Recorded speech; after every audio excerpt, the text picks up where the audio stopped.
BSP खड़ी हो जाए, ये बिल्कुल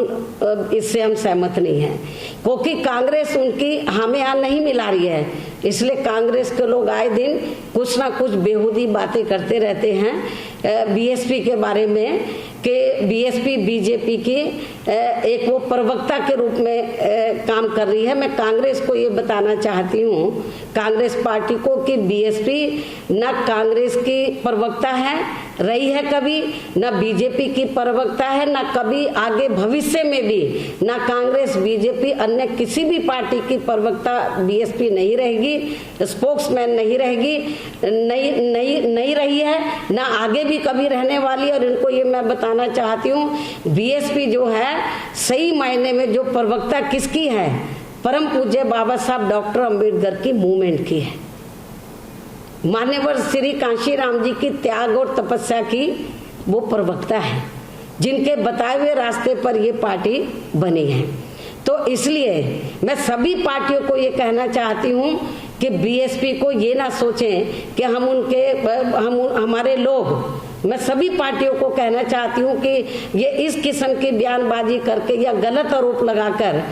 या इस किस्म की बेहुदी बात करके हमारे लोगों को गुमराह कर देंगे। मैं समझती हूँ कि बीएसपी के लोग अपनी जगह वो खड़े हुए हैं और वो गुमराह होने वाले कतई भी नहीं हैं, और बीएसपी के लोग इनको अच्छी तरीके से जवाब देना जानते हैं। बीएसपी के लोगों को ये मालूम है, और मैं कांग्रेस को भी ये बताना चाहती हूँ कि बीएसपी अपनी आइडियोलॉजी के हिसाब से चलती है, उन्हें शायद अभी मालूम नहीं है। कांग्रेस के लोगों को यदि मालूम है तो जानबूझ के वो शैतानी कर रहे हैं कि जब हमने उत्तर प्रदेश की जनता जब दोबारा से चुनाव में नहीं जाना चाहती थी, पिछले कुछ चुनाव हुए थे, तो हमने जब बीजेपी के साथ मिलकर सरकार बनाई, और जब उसके बाद जब ये तीसरी बार सरकार बनी मिली जुली, और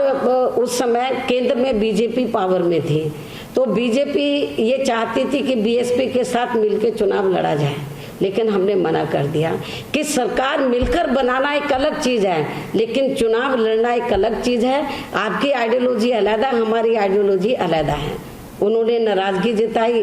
कि हमें सोचना पड़ेगा, हमने उनको सोचने का समय नहीं दिया, हमने अपनी सरकार खुद ही छोड़ दी थी, मैंने मुख्यमंत्री के पद से इस्तीफा दे दिया था। तो ये भी मालूम है कांग्रेस के लोगों को,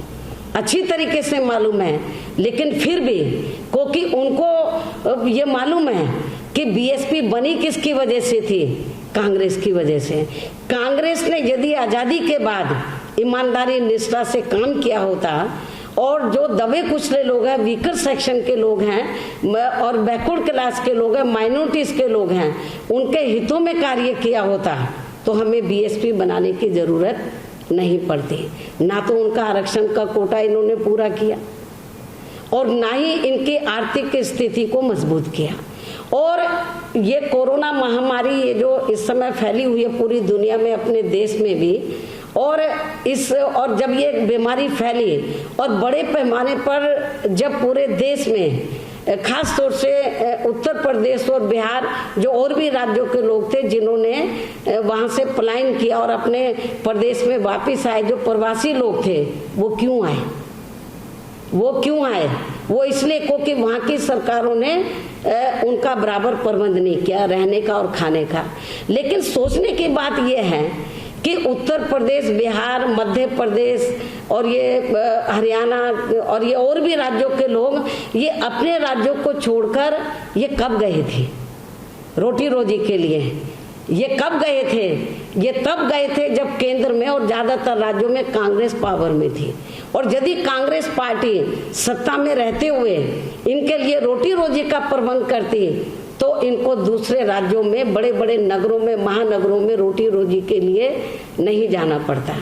तो इसलिए काफी हद तक मैं कोई किसी पार्टी के ना पक्ष में बोल रही हूँ, ना मैं किसी के विपक्ष में बोल रही हूँ, मैं एक तथ्यों के आधार पर सही बात में बोल रही हूँ कि ये जो भी कुछ देश के अंदर हो रहा है, तो ये अपने देश में चाहे कांग्रेस पावर में रही हो, वो गलत अपनी नीतियों की वजह से वो सत्ता से बाहर हो गई। मेरा तो बीजेपी को भी यही कहना है कि उनको कांग्रेस पार्टी से सबक सीखना चाहिए। जिस प्रकार कांग्रेस पार्टी अपनी गलत नीतियों की वजह से आज वो सत्ता से बाहर है, तो उनको भी अपने आप में सुधार लाना चाहिए, उनके पद चिन्हों पर नहीं चलना चाहिए। जो वो वायदा करते हैं जनता को, उसको जमीन पर अमल में लाना चाहिए। आत्मनिर्भर बनाने की बात बहुत अच्छी बात है, केवल कहने से काम नहीं चलेगा, इसकी पब्लिसिटी से काम नहीं चलेगा, बल्कि अपने देश को आत्मनिर्भर बनाने के लिए बहुत कुछ इनको मेहनत करनी पड़ेगी, काम करना पड़ेगा।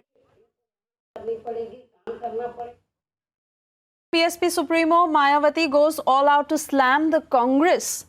over the statement and the kind of politics that has been playing out over the LAC standoff, saying that this is the time to stand united, and most importantly,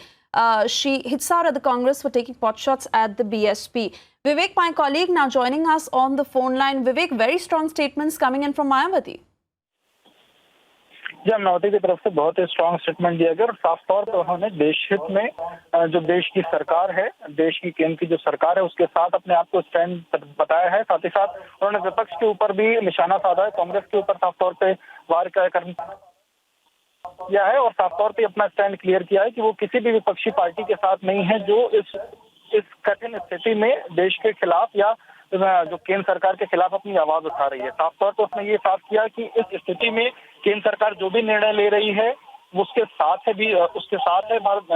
BSP और केंद्र सरकार के निर्णयों का पूरी तरीके से वो समर्थन करती है।